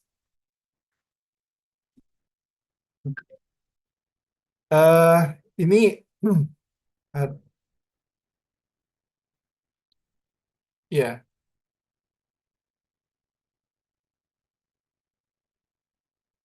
eh, jadi indikasinya adalah pada kasus hipotiroid ya. Jadi kalau memang orang itu mengalami T3 T4-nya rendah, maka kita harus berikan natrium levotiroksin. Nama dagangnya macam-macam, ada namanya Tirax, ada Eutirax levotiroksin 100 mikrogram ya. Eh, nah, tapi harus berhati-hati misalnya pada keadaan kalau memang ada hipertiroid ya tentu tidak boleh diberikan ini. Jadi harus dipastikan dulu nih, ini apakah hipotiroid ataukah hipertiroid. Bagaimana caranya? Ya, klinis kita lihat orangnya gejala-gejala tiroid, hipertiroid atau tidak. Misalnya orang itu nggak tahan panas, tremor, ya, jantung berdebar-debar, nama jantung kadang-kadang tidak apa, ada ekstrasistole dan sebagainya. Nah, ini adalah hipertiroid, jangan diberikan levotiroksin. Justru sebaliknya, ya. Jadi kita berikan obat-obat yang bisa menurunkan tiroidnya nanti itu pada keadaan hipertiroid. Nah, kalau ini sebaliknya, ini orangnya mengalami hipotiroid dengan gejala-gejala yang sudah kita ketahui. Nah, maka harus berhati-hati pada keadaan hipersensitivitas, hipertiroksin, hipertiroid ya, ataupun terjadi tirotoksikosis. Jadi tirotoksikosis itu harus diingat, jangan kadang-kadang kita kalau lagi kuliah begini ingat sih, tapi nanti setelah jadi dokter ketika praktek sendiri kita bingung nih, ini obatnya ini tiraks ini obat isinya apa ya? Nah, tidak masalah ya nanti kalau sudah jadi dokter kalau sediaan obat itu lupa eh, kamu bisa ngepek lah istilahnya. Kita kemana-mana sebagai dokter itu bawa buku MIMS itu ya misalnya. Obatnya kadang-kadang kita mungkin lupa ingat nama apa ya, nama dagangnya nggak tahu, misalnya mau meresepkan bingung, boleh lihat di situ ya. Tapi farmakologinya nggak boleh lupa. Nah, harus hati-hati pada misalnya ada kasus misalnya hipotituarisme ya, atau misalnya pada predisposisi insufisiensi adrenal. Nah, ada orang lansia ya pada penyakit jantung. Jadi walaupun dia akan kita berikan natrium levotiroksin ini, diberikan Tirax misalnya, Tapi kalau ada kelainan jantung atau penyakit jantung, misalnya harus berhati-hati. Dosisnya mungkin tidak bisa sekaligus kita kita berikan ya dengan dosis misalnya eh, ya em, ya harus ada penyesuaian-penyesuaian dosis ya. Ataupun pasien-pasien dengan diabetes mellitus ataupun dengan kehamilan dan menyusui ini ada suatu kondisi-kondisi yang harus jadi perhatian. Oke, ini dosisnya, efek sampingnya ya. Jadi diberikan pada dewasa dosis awal 50 sampai 100 mikrogram per hari, diberikan sebelum sarapan, jadi cukup satu kali, bertahap sehingga setiap 3 sampai 4 minggu sekali dievaluasi tercapai tidak ya. Sampai metabolisme kembali menormal. Jadi kalau misalnya eh, pasiennya tadi sampai kadang dia ada ansietas juga ya hipotiroid ini. Eh, Teratasi bengkak-bengkaknya itu misalnya berkurang ya, kemudian bagian akralnya tadi dingin, malas bergerak gitu ya, itu sudah teratasi. Nah, itu kita baru ya dosisnya itu artinya sudah optimal. Jadi bisa di pelan-pelan dan dosis awal dulu yang kecil 50 sampai 100 mikrogram bisa ditingkatkan sampai 100 sampai 200 mikrogram per hari.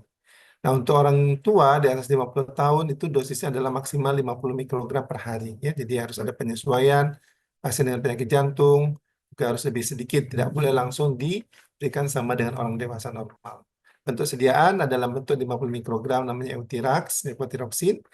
eh, Dalam bentuk tablet, ada juga yang 100 mikrogram ya, tergantung dengan kebutuhan kita. Nah, ada obat lagi namanya anti tiroid. Jadi anti tiroid ini pada kasus hipertiroidisme ya. Kalau tadi kita itu memberikan pengganti tiroid itu namanya eh, yang natrium levotiroxin tadi. Maka pada orang yang mengalami hipertiroid justru kita harus mengurangi jangan sampai terjadi hipertiroidisme ini. Misalnya pada pasien yang memang ada kelainan hipertiroid ya misalnya ya. Pasiennya biasanya klinisnya sangat khas. Orangnya apa ya deg-degan, selalu apa gelisah, tidak tahan panas misalnya ya, berat badannya semakin turun, kulitnya jadi menghitam ya, keringat terus misalnya walaupun berada di udara yang dingin, di AC pun dia masih merasa kepanasan. Nah, itu biasanya kalau kita periksa jantungnya misalnya irama jantungnya kadang-kadang irregular, ada ekstrasistole atau misalnya ada aritmia kadang-kadang. Terus saya masih koas dulu saya sempat ketemu dengan kasus hipertiroid. Kasian banget pasiennya ya, dirawat di penyakit dalam waktu itu. Tapi ya setelah pengobatan membaik. Nah, ini kita berikan, jangan diberikan levotiroxin, ya, mati pasiennya. Jadi kita baliknya berikan obat yang bisa mengurangi T3 T4-nya tadi. Nah, ada beberapa preparat yang nanti bisa kita gunakan. Carbamazole misalnya adalah obat anti tiroid yang umum digunakan.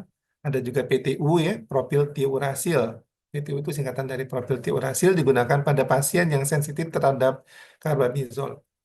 Mekanismenya adalah mempengaruhi sintesis hormon-hormon tiroid, jadi dia mencegah jangan sampai terbentuk misalnya iodiumnya tadi berikatan sehingga membentuk DIT, diiodotironin ya, triiodotironin dan di tetraiodotiranin ataupun tiroksin. Nah, ini yang dihambat oleh obat-obat ini. Nah, ini carbamazole yang paling sering digunakan. Indikasinya adalah pada hipertiroidisme, kontraindikasi pada ibu yang menyusui, harus kita berikan perhatian khusus pada pasien dengan gangguan kehamilan ataupun pada pasien dengan hamil ataupun dengan gangguan hati. Efek sampingnya adalah muntah, gangguan pencernaan ringan, ya, ikterus, ya, ataupun ada supresi sumsum tulang bila digunakan dalam jangka waktu yang lama. Nah, dosisnya ya awal biasanya 20 sampai 60 miligram per hari, kemudian bisa di diberikan dalam dosis terbagi. Kemudian juga nanti kita lihat ya kasusnya ringan atau berat. Jadi kalau memang dia berat bisa dosisnya lebih tinggi lagi 40 sampai dengan 60 miligram per hari. Dan kalau sudah teratasi harus diberikan dosis pemeliharaan. ya 5 sampai dengan 15 miligram per hari. Jadi tidak boleh di stop begitu saja. Kemudian juga obat yang murah harganya ya, propiltiuracil PTU. Ini juga digunakan pada hipertiroid. Efek sampingnya adalah gangguan hati, menyusui, harus hati-hati. Maaf, ini harus diberikan pada hati-hati pada pasien dengan gangguan fungsi hati, kehamilan, menyusui, dan gangguan fungsi ginjal. Efek sampingnya agak mirip ya dengan yang tadi. Ada mual-mual, muntah, jadi GI tract upset ya. Kemudian juga gangguan pada sendi. Nah, ini juga ada miopiatia dan alopecia, ada supresi sumsum tulang. Cukup banyak efek sampingnya, tapi kalau dosisnya kita berikan secara hati-hati, biasanya tidak akan menimbulkan efek yang membahayakan. Pada orang dewasa umumnya diberikan dosisnya adalah 200 sampai dengan 400 miligram dan dipertahankan sampai pasien mencapai euthyroid. Jadi tiroidnya itu eh, kita kontrol T3 T4-nya. Kalau dia bagus ya berarti nanti kita lihat kita turunkan, tapi tidak boleh di stop. Ya, obatnya harus diberikan dosis pemeliharaan 50 sampai 150 miligram per hari. Sambil juga dicari penyebabnya apa. Jadi kalau misalnya hipertiroid ini berkaitan dengan adanya suatu eh, penyakit yang lain, nah ini penyakitnya juga harus diatasi ya. Kemudian juga ada satu lagi tiamazol. Tiamazol ini juga pada hipertiroid. Ini umumnya digunakan pada pasien untuk persiapan hipertiroid ya. Jadi kita pada pada operasi tiroid itu kan harus berhati-hati ya. Jadi bisa terjadi tiroid storm. Jadi badai tiroid yang nanti bisa membahayakan, bisa menyebabkan kematian. Nah, makanya biasanya di diatur supaya jangan sampai kadar tiroidnya itu hormon tiroidnya tinggi, ya diberikan tiamazol ini. Atau juga diberikan pada pasien dengan akan dilakukan radioiodin ya pada hipertiroidisme ini. Selain dengan obat-obatan bisa juga dengan terapi ablasi.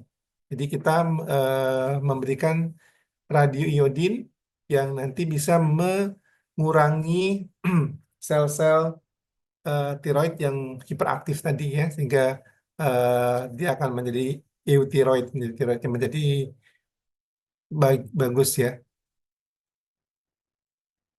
Jadi ya mazol ini biasanya digunakan juga dulu untuk mencegah terjadinya risiko krisis tirotoksikosis setelah terapi ini. Oke, ini adalah nanti dibaca saja. Saya rasa ini beberapa efek samping ini lebih mengarah. Baik, itu saja barangkali yang bisa saya sampaikan. Eh, ada pertanyaan? Izin bertanya, dokter. Oh,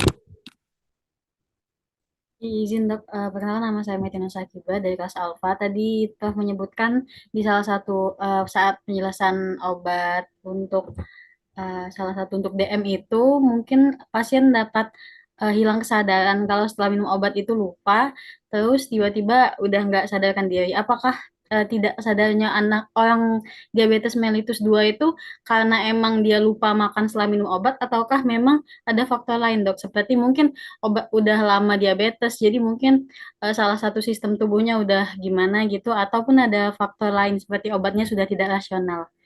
Asisten. biasanya itu berkaitan dengan tadi kontrol gula darah yang eh, kurang ya. Artinya itu tadi misalnya banyak obat-obat, misalnya obat-obat yang umumnya adalah obat-obat yang berhubungan dengan sekresi insulin ya. Jadi efek hipoglikemik ini adalah efek spesifik dari insulin. Jadi kalau kita berikan insulin dalam bentuk injeksi, sementara pasiennya lupa makan ataupun dia nggak mau makan, misalnya dirawat nih, harusnya sudah diinjeksi langsung makan kan? Pasiennya nggak makan, tetap diinjeksi, bisa jadi hipoglikemik. Nah, ataupun tadi menggunakan obat-obat oral anti diabetes ya, yang kita tadi sebut sebagai insulin sekretagok ya, golongan repaglinit atau golongan green maupun golongan sulfonil urea. Nah, itu juga akan menimbulkan respon yang sama tadi hipoglikemi.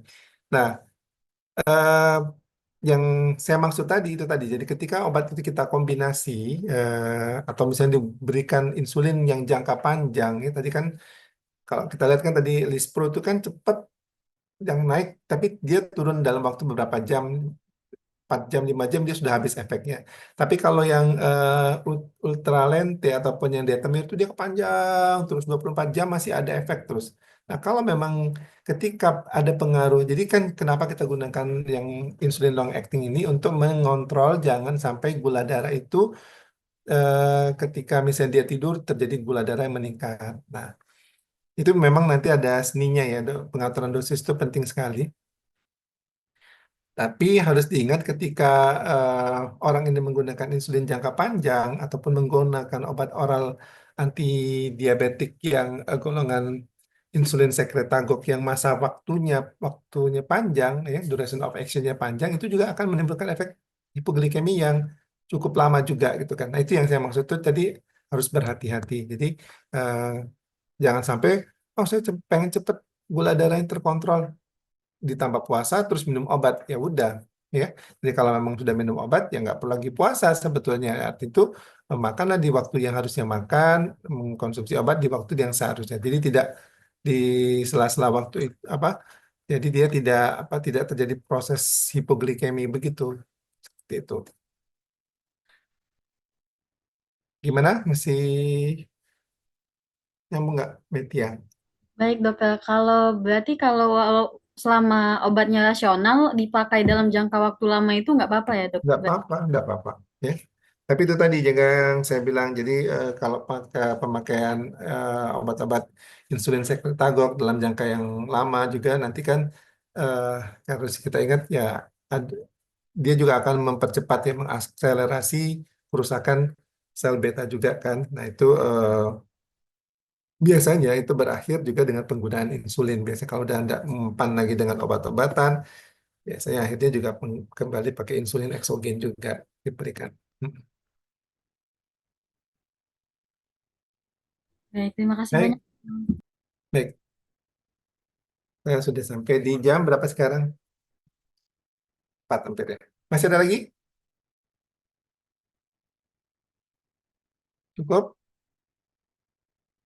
Ya, tadi saya sudah share juga ada 10 soal ya untuk kuis. Nanti silakan dikerjakan. Ya, mudah-mudahan nanti walaupun mungkin tidak tidak ya ada yang pas, ada yang tidak pas dengan ininya ya, dengan yang di apa materinya, tapi karena itu lebih banyak aplikatif yang saya dalam bentuk kasus-kasus juga sih. Eh, jadi untuk ujian mungkin baca dua-duanya ya nanti dari situ juga sebagian dari yang tadi sudah diberikan di quiz itu mungkin akan saya tambahkan. Saya akan keluarkan lagi untuk ujian blog. Baik, itu saja mungkin.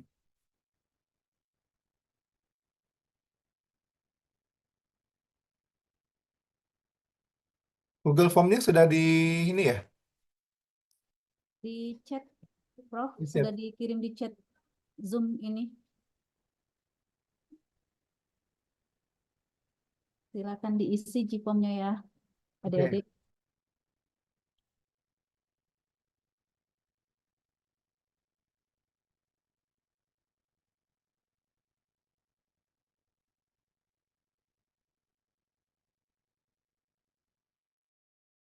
Ada waktunya nih, dah. Iya, Prof, 5 menit, Prof. Gue 10 soal 5 menit ngebut. Ya, di iniin, Prof. 10 menit aja langsung ya, 10 Prof ya. menit ya.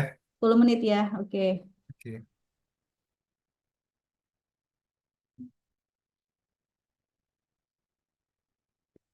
Izin dokter, mohon maaf. Ini untuk kuisnya tidak ada kolom untuk pemilihan kelasnya, dok. Mbak Ida gimana Mbak Ida? Dicek dulu ya.